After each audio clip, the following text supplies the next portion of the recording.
Hello दोस्तों, मेरा नाम है संजीव वार्ष्णेय और आप देख रहे हैं टेलीकॉम गुरु यूट्यूब चैनल।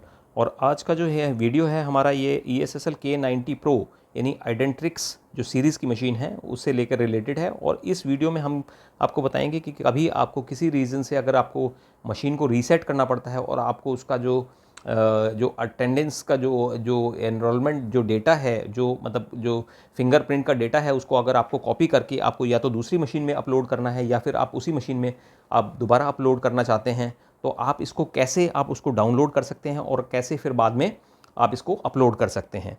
तो यहाँ पर इसको डाउनलोड करने के लिए दो तरीके हैं। या तो आप इसे सॉफ्टवेयर के थ्रू कर सकते हैं कि मीन्स आप सॉफ्टवेयर पे जो E-टाइम ट्रैकलाइट सॉफ्टवेयर होता है वहाँ से आप इसको डाउनलोड कर लीजिए और उसके बाद आप जो है उसी सॉफ्टवेयर से आप इसको अपलोड कर दीजिए मशीन को रीसेट करने के बाद या मशीन के डाटा क्लियर करने के बाद।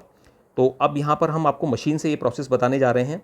तो यहाँ पर क्या है कि आपको इसके लिए एक पेन ड्राइव की आपको ज़रूरत होगी। ये हमारे पास यहाँ पे सैनडिस्क की पेन ड्राइव है और मशीन में आप देखेंगे तो यहाँ पर पेन ड्राइव का एक पोर्ट होता है। तो सबसे पहले हम डेटा को कॉपी करेंगे।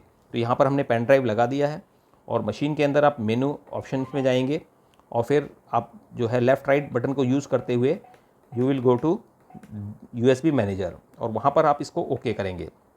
तो आप डिस्प्ले पे देखेंगे सबसे पहले डाउनलोड का ऑप्शन आ रहा है, सेकंड ऑप्शन आ रहा है अपलोड का। तो अपलोड का ऑप्शन तो अभी आपको क्लिक नहीं करना है, आपको पहले डाउनलोड करना है। तो आप डाउनलोड पे क्लिक करेंगे, उसमें फिर आता है अटेंडेंस डेटा और यूज़र डेटा। तो अब यहाँ पर हम यूज़र का डेटा यानी फिंगरप्रिंट्स आप इसको डाउनलोड करेंगे। ये देखिए यूज़र डेटा, हमने इसमें क्लिक किया, ओके किया और ये इसमें यूज़र डेटा ट्रांसफ़र हो रहा है। और थोड़ी देर में आपको इसमें मैसेज आ जाएगा कि देखिए आ गया मैसेज, डाटा सक्सेसफुली डाउनलोडेड। तो ये आपकी पेन ड्राइव में हमारे यूज़र का जो डेटा है वो डाउनलोड हो चुका है। तो अब हम देखेंगे कि पहले तो कि अब हम इस पेन ड्राइव को बाहर निकाल लेते हैं, ठीक है, और एस्केप करके हम इसको बाहर निकल जाते हैं। अब हम अपना फिंगर देखते हैं कि हमारा फिंगर इसमें रजिस्टर्ड शो कर रहा है या नहीं कर रहा है। हमने यहाँ पर फिंगर दिखाया, देखिए, तो इसका मतलब हमारा जो फिंगर है ये हमारा जैसे 1 ID पे रजिस्टर्ड है। हम दूसरी फिंगर को एक चेक करते हैं, ये हमारा देखिए सेकंड ID पे रजिस्टर्ड है। दैट मीन्स कि हमारी फिंगर इसमें रजिस्टर्ड है। अब हम इसके जो डेटा है उसको हम क्लियर करेंगे।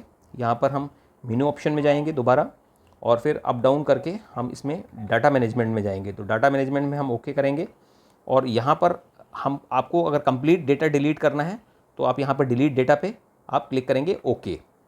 और इसके बाद डिलीट अटेंडेंस डेटा करना है या डिलीट ऑल डेटा करना है। सपोज़ अभी हमें डिलीट ऑल डेटा करना है क्योंकि हम फिंगरप्रिंट तो हम उससे पेन ड्राइव से ट्रांसफ़र करेंगे। तो यहाँ पे हम डिलीट ऑल डेटा पे क्लिक करेंगे और हम ऑप्शन पे देन ओके करेंगे और यहाँ पर ऑप्शन आएगा येस और नो यानी ओके करने का। तो आप यहाँ पर इसको ओके करेंगे तो देखिए यहाँ पर मैसेज डिस्प्ले पर आएगा कि ऑल डेटा ये आपका डिलीट हो गया। तो यानी आपको अब डेटा आपका डिलीट हो चुका है। अब हम देखेंगे एस्केप करके बाहर निकलेंगे और देखेंगे कि हमारी फिंगर इसमें ले रहा है या नहीं ले रहा है। देखिए ये हमारी फिंगर इसका मतलब डिलीट हो गई है। अब हम क्या करेंगे, वापस बैक आप उस पेन ड्राइव को हम दोबारा लगाएंगे इसमें अपने डिवाइस में और फिर जब हमारे को डेटा ट्रांसफ़र करना है तो हम यहाँ पर जाएंगे USB मैनेजर के अंदर, वहाँ पर हम ओके करेंगे। वहाँ पर दो ऑप्शंस आते हैं, वो तीन ऑप्शंस, डाउनलोड और अपलोड। तो यहाँ पर हम ऑप्शन सेलेक्ट करेंगे अपलोड। तो अपलोड में क्लिक करेंगे, फिर इसमें हमें यूज़र डेटा को बेसिकली अपलोड करना है यानी मीन्स फिंगर्स को अपलोड करना है। तो हम यूज़र डेटा में जाएंगे और यहाँ पर हम इसको ओके करेंगे। तो ओके करेंगे तो देखिए अपलोड इज़ डन, डिस्प्ले पे मैसेज आ रहा है अपलोड इज़ डन और फिर एस्केप करके हम बाहर निकल जाएंगे। और बाहर निकलने के बाद हम देखेंगे कि क्या हमारी फिंगर अभी रजिस्टर्ड है इसमें। देखिए ये हमारी फिंगर रजिस्टर्ड। तो दैट मीन्स कि जो हमारा डेटा, जो हमारा फिंगर का जो डेटा हमारा स्टोर था इसमें, वो सारी फिंगर्स हमारी वापस हमारी मशीन में ट्रांसफ़र हो गई। तो इस तरीके से आप अपने किसी भी, या तो आप अगर जैसे एक साइट पे आप 4 मशीनें लगा रहे हैं और सपोज़ PC अभी अवेलेबल नहीं है तो आप एक मशीन में फिंगर इनरोल करा के आप वहाँ से डेटा को कॉपी कर सकते हैं और अदर मशीन्स में उसको अपलोड कर सकते हैं इसी तरीके से।